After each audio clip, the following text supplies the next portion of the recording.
अस्सलाम वालेकुम नाजरीन। केस के आधार पर धुंधार अपनी वालिदा के पास जाता है और कहता है, वालिदा वालिदा आपकी राय हर चीज़ से ज़रूरी है। आप इजरत वाले मामले में क्या कहती है? हाइमा खातून कहती है, मैं भी समझती हूँ एहतियात से हम भी मजबूत होंगे। फिर धुंधार कहता है, तो आप इतनी परेशान क्यों है? तो हाइमा खातून कहती है, अर्तुल सिर्फ यहाँ पे इसलिए आया था क्योंकि वो जालिम के खिलाफ लड़कर मजलूमों के लिए उम्मीद पैदा करना चाहता है। चाहती हूँ कि तुम गुंदोदुल और सुंगुर तिकिन के पास एक कासिब भेजो और उन्हें लिखो कि वो हिजरत करके यहाँ आ जाए। अगर वो ना आए तो फिर तुम हिजरत करके उनके पास चले जाना। धुंधार कहता है, मुझे नहीं लगता वो यहाँ आएंगे वालिदैन। हाइमा खातून रोते हुए कहती है कि माँ अर्तुगरुल की कब्र यहाँ छोड़ के कैसे जाऊंगी?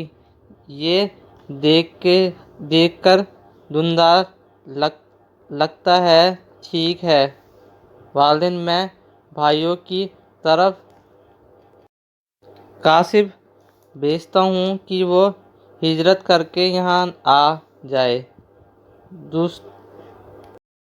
दूसरी तरफ अर्तुगरुल भाग रहा था। डाकू मंगोलियस के आदमी उसके पीछा कर रहे थे। एक जगह अर्तुगरुल छुप जाता है। इस तरह अर्तुगरुल उसके 2 आदमी को मार देता है। इतने में अर्तुगरुल का एक साथी वहां आ जाता है और कहता है, अर्तुगरुल साहब जल्दी है और कहता है, अर्तुगरुल साहब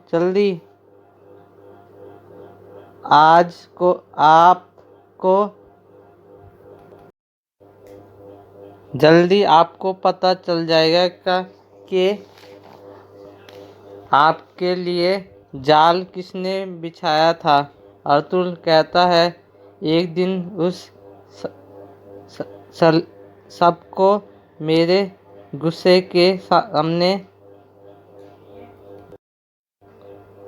गुस्से का सामना करना पड़ेगा।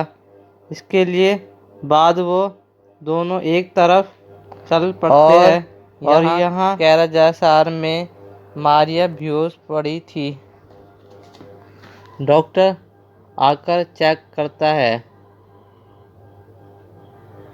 और बोलता है, इसकी हालत ठीक नहीं है। और फिर एरेस कहता है, मैं नहीं जानता इसको क्या हुआ, लेकिन तुम इसे होश में लाओ कि बात कर सके, वरना मैं तुम्हें दीवार से बाहर फेंक दूंगा। डॉक्टर उसका इलाज शुरू कर देता है। इतने में लूकस वहां पे आता है और कहता है, मैंने महालिस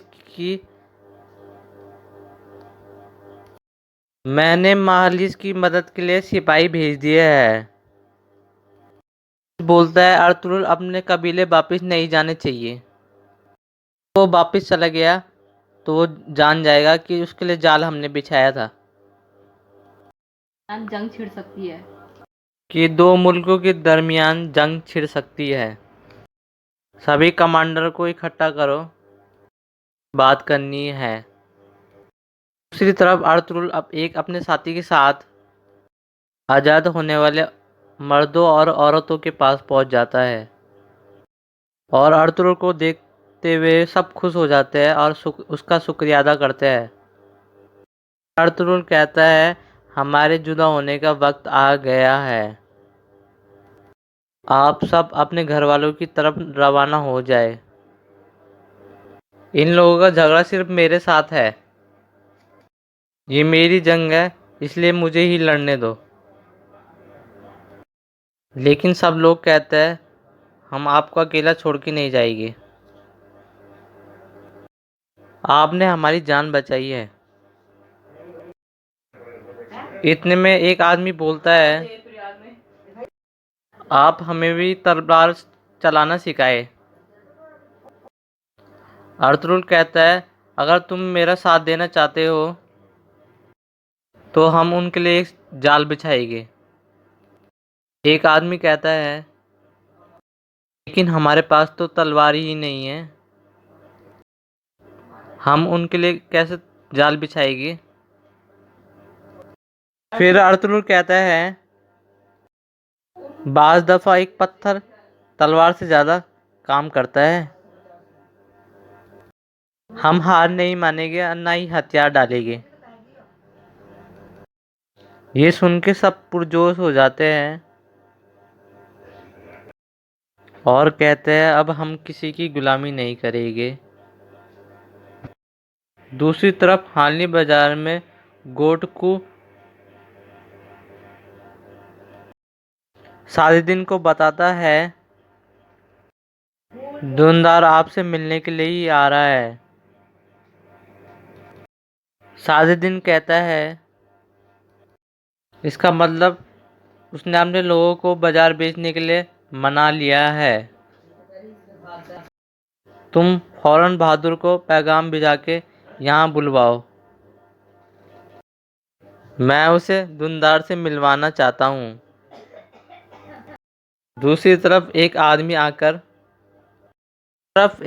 आकर महलिस को बताता है उनके निशान मिल गए और बोलता है उनके निशान मिल गए हैं और बोलता है अर्तुगरुल अकेला नहीं है, वो जरूर गुलामों के पास गया होगा।